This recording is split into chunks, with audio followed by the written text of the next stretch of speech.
Let's go, everybody. Welcome to the update. We got John Reilly, Saul Klein, and myself, Tristan.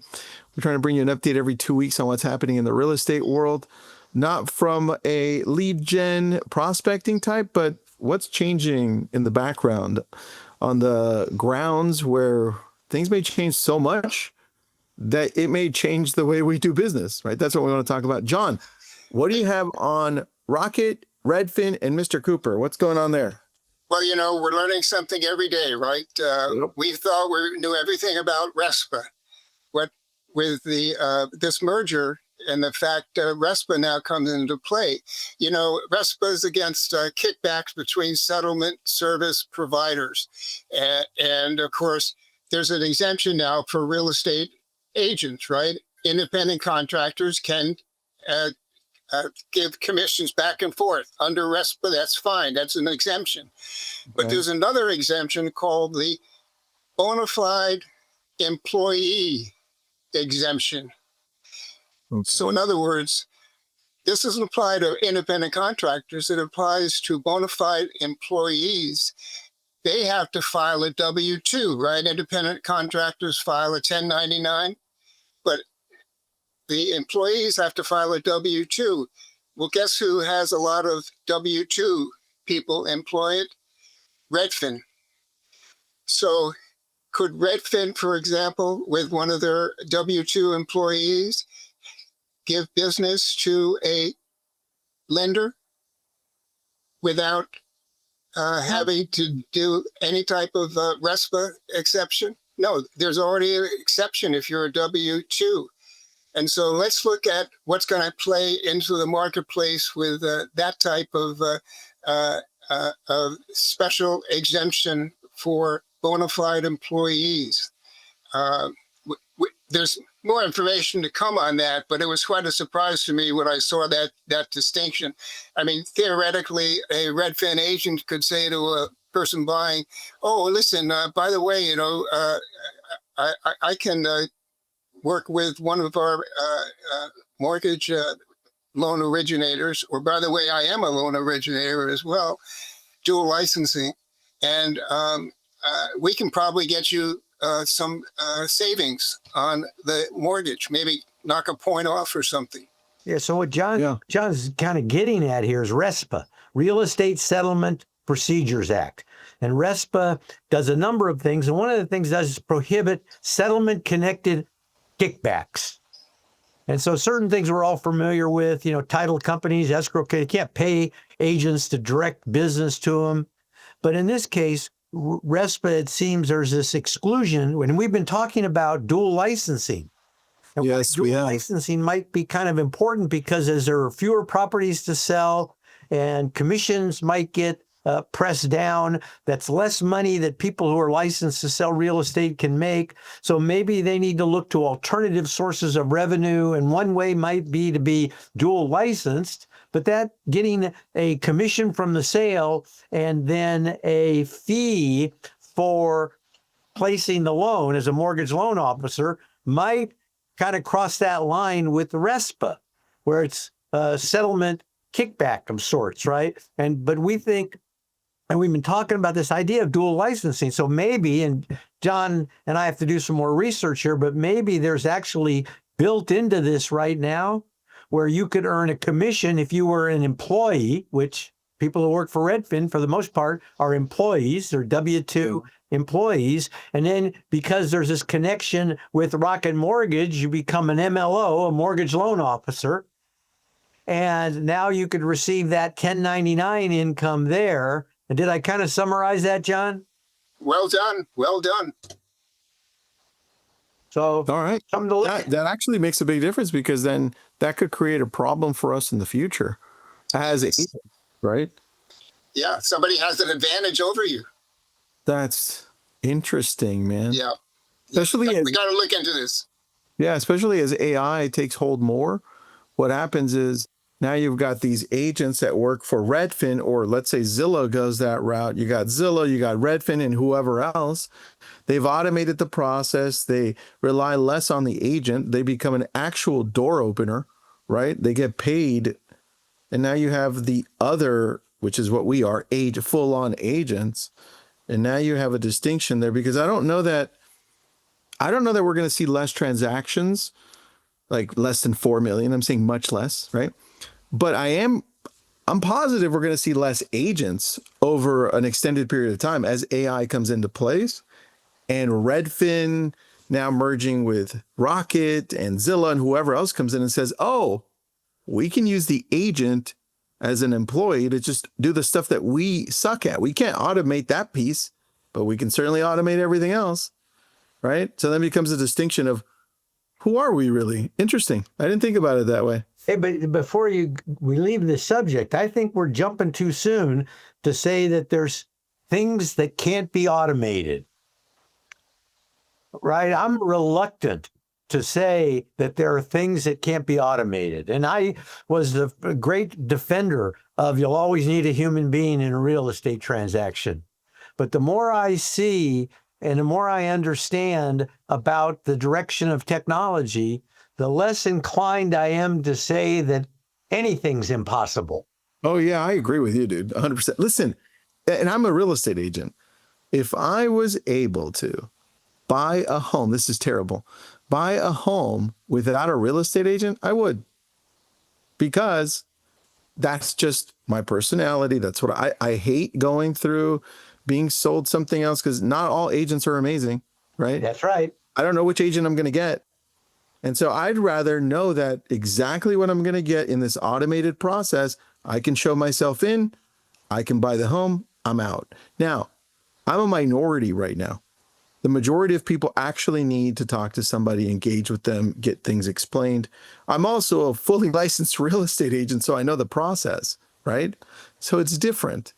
But I agree with Saul that we got to keep an eye on this, because with companies trying to take us out forever, they might be the ones who actually take us out in a different way, just not fully out. Yeah, so I've said this for a number of years, and that is, your wildest dream is not wild enough. Which it's your wildest dream, whatever your wildest dream is, it's not wild enough. And personally, in my life, I've got a lot of examples of things I would have never have dreamed would be. And yet here we are. Very true. Very true. All right. Next topic. Saul, what do you got? Well, I think John, we wanted to go into this idea of what our friend Marilyn Wilson at the Wave Group is calling open MLS. And so you hear this term, open MLS. And really what that's about is something we've been dealing with for a long time. And Tristan, you know, we're very familiar with this in California, and that is the concept and the reality that you don't need to be a realtor to belong to an MLS. You need to be and this is only in certain places. And we know for sure the places are California because of the Paulson decision in 1978, I believe it was, Paulson versus Marin County, where it was found that to force somebody to be a realtor, to have access to the MLS, is illegal tying. And in California, it was found, I think, John, to be a violation of the Clayton Act, which is California's equivalent of the Sherman Antitrust Act. And so this idea that in California, we deal with it every day. You've probably put deals together, Tristan, with people who are licensed that aren't realtors, but they're members of the MLS, and you never knew that they weren't a realtor, because you never asked them. And in California and in Georgia and in Florida and in Alabama, in those other three states, because of the Thompson decision, and this surprises people, you don't have to be a realtor to join the MLS. You just have to have a real estate license. And then you can join the MLS. Well, other states are voluntarily changing. And then there are some lawsuits where people are actually suing. They're saying, that's illegal tying. You can't force me to join the realtor organization to have access to the MLS, because MLS is so important to your business. You can't conduct business without being a member of the MLS. So to force somebody to join the club to become a realtor, to have access to the MLS, is illegal tying. And so we're seeing more people talking about this. In my MLS in San Diego, we have about 10% of the people who belong to the MLS, who are subscribers and participants of the MLS, are not realtors.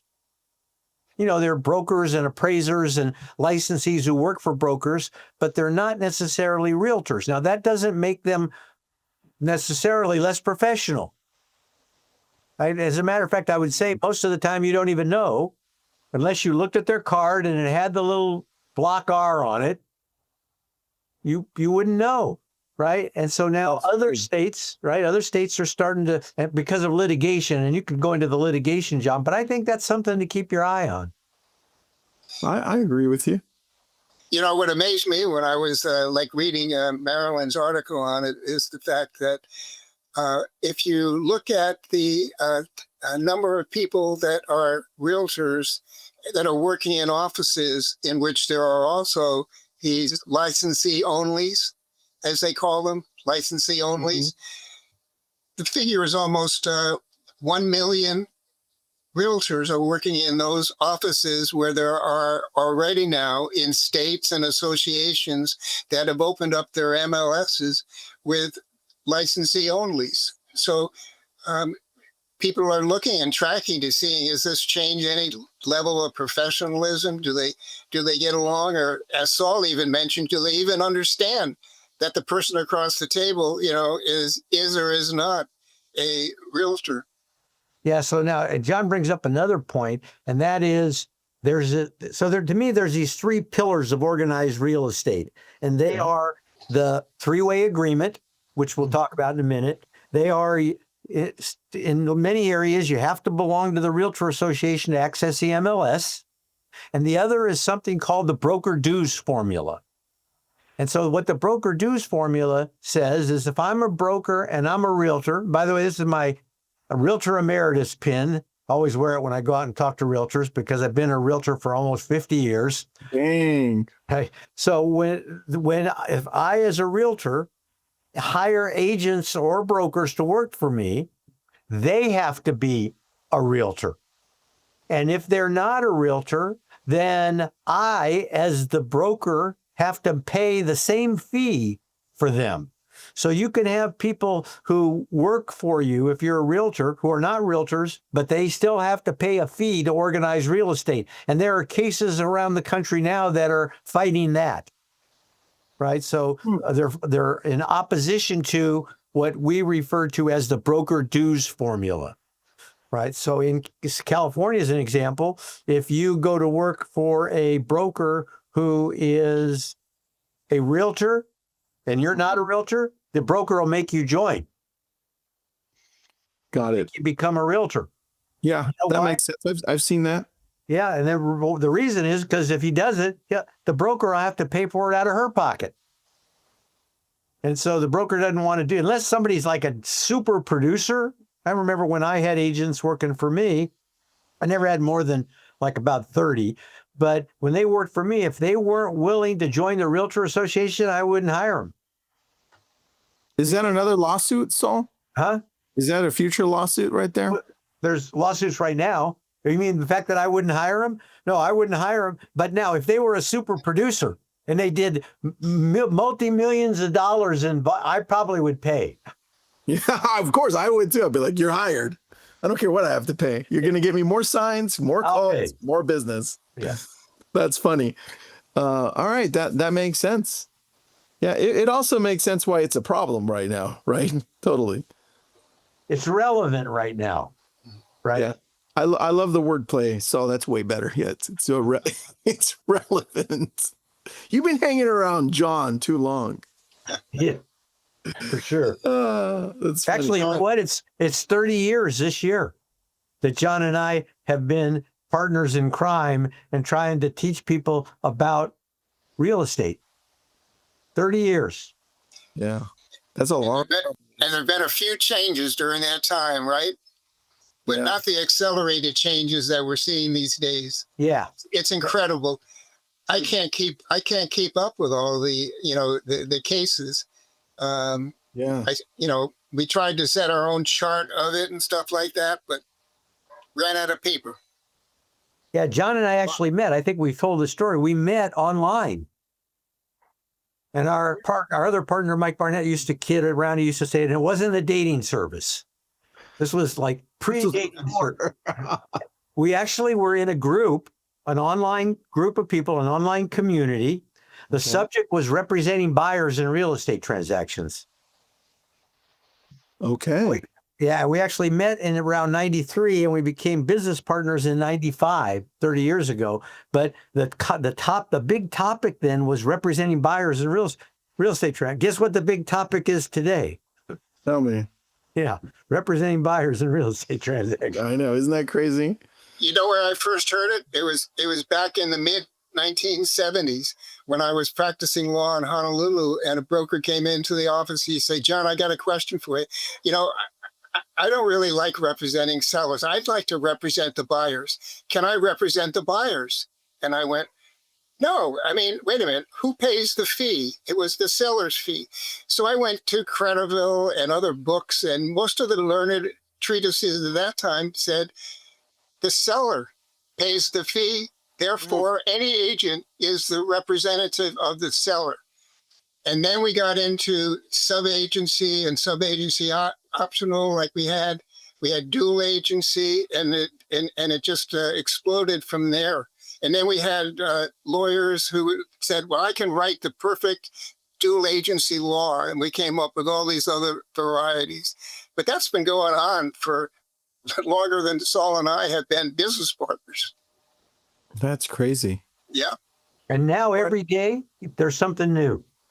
There is, man. I honestly, I can't keep up anymore. Like, on top of that, we've got the whole now main relevant issue, which is Zillow now versus Compass, or Compass versus Zillow. Well, where do you think that ends up? Because from what I see, and remember, I'm not as experienced as you guys. This world's all new to me, newer. I don't know how Zillow loses, but I'm in the middle on this because I know that Zillow gains its relevance through listings, and they remain in power through being able to show as many listings as possible, right? And then Compass wants to remain more relevant and increase their stock by keeping more of these listings and selling it within themselves, right? That's the reality of both, right? I don't agree with either of those, but I don't see how Compass beats Zillow. Help me, enlighten me here. Well, so it's interesting because the lawsuit was filed. Matter of fact, we'll put it up on the Data Advocate, the document, and John has just finished reading it, and I just began to read this. But here's what's interesting to me. It's Duel of the Titans. Remember that movie? Yeah. It's Duel of the Titans. This is like giants, multi-million-dollar companies, each fighting one another, and the antitrust word is in play. Conspiracy is in play. Other titans have been discussed and even named as co-conspirators, like Redfin and EXP. Oh, yep, saw that too. Right? So it's like this is a giant thing. And if you think about it, Zillow has been so powerful because it had all the listings, which, by the way, it gets from the MLS. Right, so they got a broker's license. They get a feed from the MLS, and they display the listings, and they get all this traffic. We've talked about this. Like I got 80 million people a month, and there are only 4 million transactions a year. They got all these people going to their site. And so their value comes from the eyeballs that come from the listings. Yep. That they get from the MLSs. So it doesn't surprise me at all that Zillow would be an advocate for MLSs. Yeah. And I don't see anything wrong with that because I work at an MLS. So Zillow, but is there self-interest here? Of course. On both sides. Yeah. Now, Compass, on the other hand, Compass says, you know what? If we had more listings on our site, more people would come to our site. And if they come to our site, instead of going to Zillow's site, that's good for us as Compass. And so we're going to be able to do a lot of different things to enhance that conversation and get more of those listings on our site. And then Zillow came out and said, if they go to your site and they don't go in the MLS, they can't be on our site. Yeah. And then homes.com says, don't worry. I'll showcase it, no problem. So the interesting thing at this point, it's still early, is that these folks are at war with one another. And they have to be very careful what they say to one another, how they get on in conversations, what goes on with these conversations, because in each case, I would say that they're out for blood, because they're really talking about, without intention, let's say, injuring the other party's business. Yeah. By increasing their own business. So I would, I'm watching it carefully. I know John is. We talk about this kind of stuff just about every single day. And I think realtors, if nothing else, realtors, real estate licensees should pay attention, because I would bet that maybe one of your buyers or sellers is going to ask you about it. Yeah, they will. 100%. If you do enough business, it's already happened to us multiple times. Yep. And you might make a mistake and not do what you're supposed to do, and then your listing might be banned from Zillow forever, or at least for the life of the listing. Now, how would you like to have to explain that to a seller that says, okay, let's put it on Zillow? Well, because you elected to do this, you can't put it on Zillow. So people should need to know what those requirements are, and make sure they explain it to their sellers. When I look at Zillow has kind of an identity problem. I mean, what are they? Are they a portal? Or are they a brokerage? Or are they acting like a regulator now who's getting in there and is blocking where people can display listings? What is their true identity? And the interesting thing with the lawsuit as well is you have one group that some people call a monopoly suing another group that somebody calls a monopoly. And, when you're following these suits and you're alleging an antitrust injury, sometimes that disqualifies you from seeking an antitrust, because you haven't had an antitrust injury because of your own anti-competitive practices. So we're going to find interesting when we hear the reply to the complaint. We've only heard one side of the story now. Yeah, when Zillow replies. So I wonder if we're going to talk about this later, Tristan. Yeah, I know. I Just like we were going to talk about the ICE later on, right? Well, yeah. I think this is definitely more in our face, right? Because Inman picks it up. Everybody picks it. Compass is continually Refkin doesn't stop complaining about this on his socials, and Zillow doesn't stop talking about it everywhere. And so I'm just trying to see, I'm just a bystander. I just happen to work in real estate. Saul, you're in the MLS. This is crazier. Like, what happens? Like, how does Compass win this? I don't see it, right? By any chance, has Zillow countersued? I don't even know. Have they? Well, there's going to be an answer for sure. Okay, they will answer this. Yeah, it's interesting. Anyway, I don't know where this goes, but it's going to be fun watching this, because it's going to define the way we function. Unbelievable that this is going to define it, but it will. Yeah, it'll have an impact on many people, and but for me, there's still this huge value in MLS, and the number of people that want to keep their listings off of MLS is a small number, and eventually, market dependent, an even smaller number. And so, based on inventory and the economy and how long it takes to sell a property, average market time, people want to sell their property. We have this coming soon, which is a remnant or a piece of clear cooperation policy. So so not putting your listings in MLS, mandatory submission, led to clear cooperation policy. Then people wanted to get around clear cooperation, so we created something else called coming soon. and there were all these rules around marketing. And the fact is that, and even one of the rules was how long you can be in coming soon. Oh, you can only be in coming soon 10 days. You can only be in coming soon 21 days. Well, we're changing the rule here because NAR led us to you can be in coming soon as long as you want. See, but the fact is, how do you really want your listing to be coming soon forever?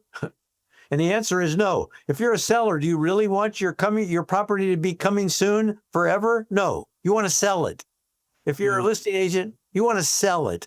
So there's legitimate reasons to have a coming soon, and we don't have to tell you how many days that is because the market's going to dictate that, and your client's going to dictate that. And so we've just changed our coming soon rules. I say we have new coming soon rules coming soon. Which is the case, which is crazy. Dude, I'm just waiting to see how it works. Meanwhile, AI is working behind the scenes, making everything easier, making my life easier if you're paying attention, right? And just streamlining a lot of the things that would take a long time to do. I love it. I love AI and what it can do and the things that it does for me and so many uses. And I get better every day at learning how to prompt or query the AI. I run stuff from one AI model to another AI model. I find old stuff that John Reilly and I did 20, 30 years ago and pop it into AI and have it turned into text and it's like amazing. You know? You should grab some of that stuff you did and make it into like a whole bunch of posts and put them into lab code agents. That would help us. We'll do it. That's a great. You guys have done so much stuff. Like you have content for years. We got more content than we got years left. That's a lot of content, guys. Speak for yourself. Yeah. Saul. Yeah, Saul, stop cutting John short. Damn it. I'm only 83, for God's sakes. Unbelievable. Thanks, guys. Anything else you want to talk about today? I think we covered just about everything. We'll have plenty to talk about in 2 weeks. I agree. Count on it. See you then. Thanks, guys. Thanks, everybody. Good to see you.